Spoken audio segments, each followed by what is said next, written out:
Brazil স্কোয়াডে আসছে বড় পরিবর্তন। আর্জেন্টিনা ও কলম্বিয়ার বিপক্ষে যে স্কোয়াড ঘোষণা করবে দরিভাল জুনিয়র। ব্রাজিল দলে ফিরছে 5 তারকা ফুটবলার। তাই বিস্তারিত জানতে হলে ভিডিওটি না টেনে শেষ পর্যন্ত দেখতে থাকুন।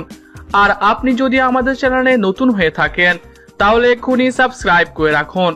আর ইতিমধ্যে সাবস্ক্রাইব করে থাকলে আপনাকে অসংখ্য ধন্যবাদ। আগামী মার্চে ব্রাজিলের মহা গুরুত্বপূর্ণ ম্যাচ রয়েছে। এই 2 ম্যাচকে ঘিরে পরিকল্পনা সাজাতে ব্যস্ত ব্রাজিল। বিশ্বকাপ বাছাই 2 ম্যাচকে গুরুত্ব সহকারে দেখছে সেলেসাওরা। কারণ হিসেবে বিশ্বকাপ বাছাই নিজেদের অবস্থান 5 নম্বরে। বিশ্বকাপে সরাসরি খেলতে হলে এই 2 ম্যাচ ভালো করতে হবে ব্রাজিলকে। তবে শক্তিশালী কলম্বিয়া ও আর্জেন্টিনার বিপক্ষে কাজটা মোটেই সহজ হবে না দরিভালের শিষ্যদের। ফেব্রুয়ারির 1 তারিখে দরিভাল দল ঘোষণা করতে চাইলেও খেলোয়াড়দের সুযোগ দিয়েছে নতুন করে। পরখ করে দেখতে চান আরো বেশ কিছু খেলোয়াড়কে, যারা পারফর্ম করবে তারাই ব্রাজিল দলে খেলবে, এমনটাই ঘোষণা দিয়েছেন তিনি। এই পারফরমেন্সের তালিকায় সব থেকে উপরে রয়েছে অ্যান্টনি। বর্তমান ফর্ম বিবেচনায় তাকে দলে না নেওয়া হলে তার সাথে অন্যায় করা হবে। সবাই ধারণা করছে হয়তো অ্যান্টনিকে আবারও ব্রাজিল দলে দেখা যাবে। অন্যদিকে ব্রাজিল দলে ফিরছে নেইমার, এটা নিশ্চিত করেছে দরিভাল জুনিয়র। তার খেলা ঘরের মাঠে শান্তশীল হয়ে বসে এনজয় করেছেন দরিভাল।